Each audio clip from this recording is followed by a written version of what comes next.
नमस्कार साथियों, आप सभी का स्वागत है दिशा राइट यूट्यूब चैनल पर। एक बार फिर से साथियों, पीआरडी जवानों के मानदेय के संबंध में 21 दिसंबर 2025 को ये बड़ी वीडियो आप सभी के समक्ष रिलीज की गई है।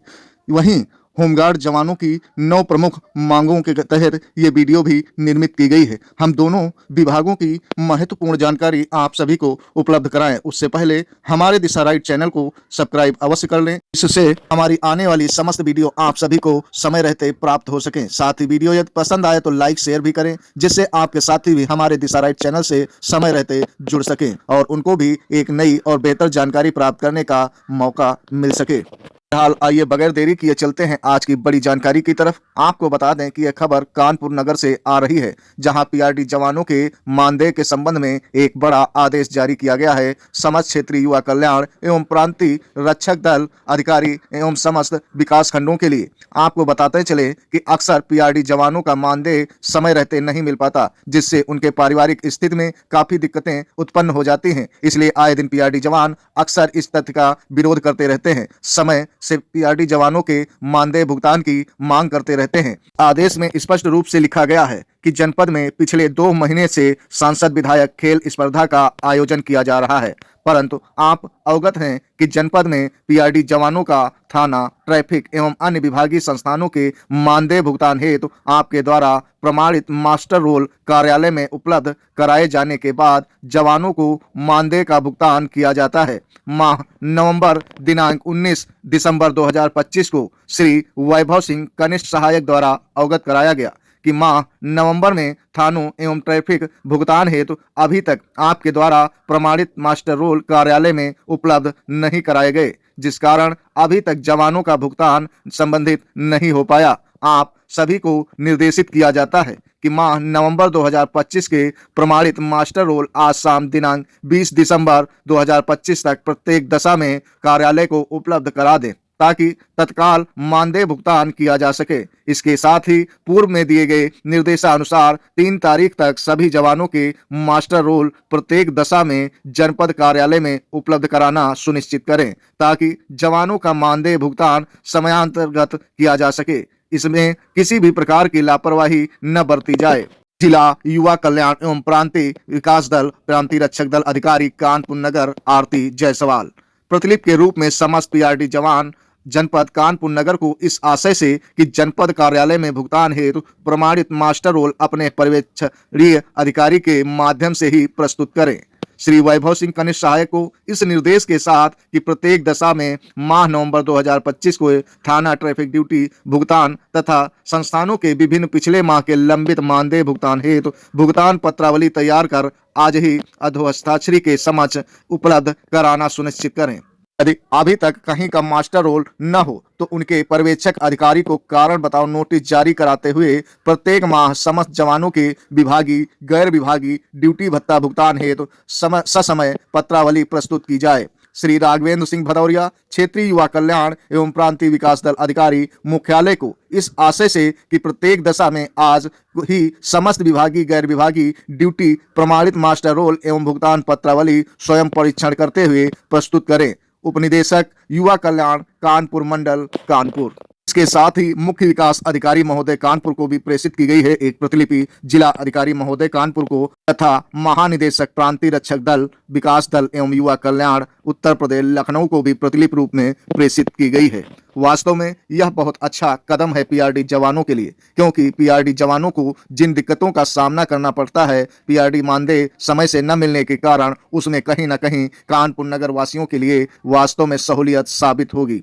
पीआरडी जवानों का वैसे ही इतना कम मानदेय है, जिस कारण पीआरडी जवान परेशान रहते हैं, तो इनका समय से भुगतान किया जाना ही वास्तव में बहुत अच्छा साबित हो सकता है। अक्सर सरकारी कर्मचारियों की तनख्वाह पहली तारीख को आ जाती है, जिनकी तनख्वाह इतनी ज़्यादा होती है कि अपनी तनख्वाह पूरे महीने में भी खर्च नहीं कर पाते हैं। लेकिन वहीं छोटे कर्मचारियों की तनख्वाह इतनी कम होने के बावजूद भी ढीला ढपाली की जाती है, जिस कारण उनको समय से वेतन भुगतान नहीं हो पाता और उनके परिवार की स्थिति अत्यधिक खराब हो जाती है। अक्सर ऐसे लोग कर्जदार भी हो जाते हैं, कहीं कहीं तो 10% 15% पर पैसे लेकर अपने परिवार का भरण पोषण करते हैं और जैसे ही पैसा उनको प्राप्त होता है तो 1000-1500 रुपये ब्याज के रूप में चला जाता है, जिस कारण उनको आने वाले समय में और दिक्कतों का सामना करना पड़ता है। वहीं कुछ पीआरडी जवानों की अक्सर ड्यूटी नहीं लगती है, यानी बीच बीच के महीनों में गैप हो जाता है, जिस कारण उनकी आर्थिक स्थिति पर और भी बुरा प्रभाव पड़ता है।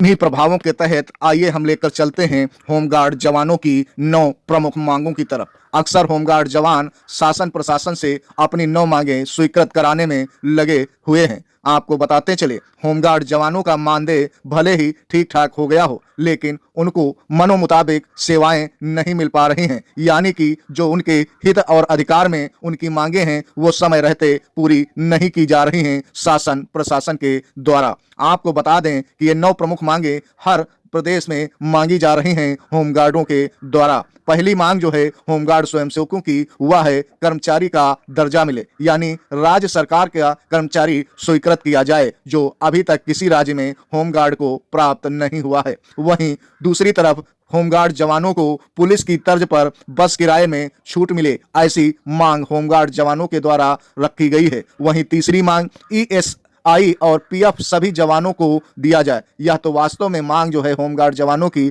महत्वपूर्ण है। अक्सर इस सुविधा का लाभ समस्त कर्मचारियों को मिलना ही चाहिए। जब प्राइवेट सेक्टर में इन सुविधाओं का लाभ दिया जा रहा है तो सरकार के अंतर्गत काम करने वाले होमगार्ड व पीआरडी व आंगनबाड़ी कार्यकर्तियों को भी दिया जाना चाहिए। अक्सर होमगार्ड जवान 58% महंगाई भत्ते की मांग भी करते रहे हैं। साथ ही महिला कर्मियों को मातृत्व अवकाश दिया जाए, ऐसी भी मांग लगातार उठाते रहे हैं। आखिर क्यों नहीं मिलना चाहिए? हमारी देश की महिलाएं कदम से कदम मिलाकर देश प्रदेश की सेवा जो कर रही हैं, ऐसे में उनके परिवार की खुशियों के तहत उनको विशेष लाभ मिलना ही चाहिए। यदि वह मातृत्व को प्राप्त करती हैं तो ऐसे में महिला कर्मियों को मातृत्व अवकाश अवश्य दिया जाना चाहिए।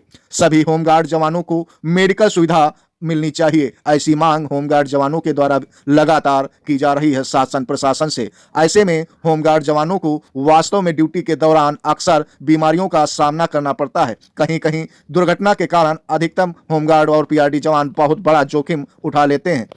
ऐसे में वास्तव में होमगार्ड जवानों और पीआरडी जवानों को मेडिकल सुविधा मिलनी ही चाहिए। साथ ही जवानों ने मांग की है कि सेवानिवृत्ति के बाद 20 से 25 लाख रुपए एक मुश्त धनराशि दी जाए, जिससे होमगार्ड जवानों का आगे का जीवन यापन सुदृढ़ हो सके, वह स्वरोजगार भी कर सकें। अक्सर होमगार्ड जवानों को मिलने वाला मानदेय महीने में खर्च हो जाता है, जिस कारण वह भविष्य के लिए नहीं बचा पाते हैं। यही मांग होमगार्ड के साथ साथ पीआरडी जवान भी करते रहे हैं। साथ ही वह अन्य संविदा आउटसोर्स कर्मचारी भी करते रहे हैं। करे भी क्यों ना, क्योंकि सेवानिवृत्ति के बाद इनके पास कोई चारा नहीं रह जाता जिससे वह स्वयं का स्वरोजगार कर सकें। तो ऐसे में सेवानिवृत्ति पर विशेष एक मुश्त धनराशि मिलनी ही चाहिए। अगली जो मांग रही है वो जवानों को सेवानिवृत्ति के बाद पेंशन दी जाए, यानी काम तो ले लिया, जब जवान सेवानिवृत्त हो जाते हैं तो ऐसे में उनको एक मासिक आय की आवश्यकता होती है परिवार के भरण पोषण के लिए, इससे उनका आगे का जीवन सरल व सुदृढ़ हो सके, आने वाली समस्याओं से वह लड़ सकें। साथ ही होमगार्ड जवानों की मांग रही है कि जवानों को समय पर मानदेय उपलब्ध कराया जाए। यह मांग वास्तव में हर विभाग में लागू होनी चाहिए, जबकि श्रम संहिता बदलाव के अंतर्गत जब से 4 नियम बनाए गए हैं उसे 7 तारीख को मानदेय भुगतान करने का आदेश जारी किया गया है। वैसे ही समस्त कर्मचारियों को अवश्य मिलना चाहिए, जिससे छोटे कर्मचारियों के ऊपर एक बार फिर से मुस्कान वापस लौट सके। प्यारे साथियों, आज की वीडियो में यहीं तक। आगे फिर मिलेंगे एक नई व लेटेस्ट जानकारी के साथ। तब तक दीजिए विदाई। जय हिंद, जय भारत। प्यारे दिशा राइट के समस्त दर्शकों।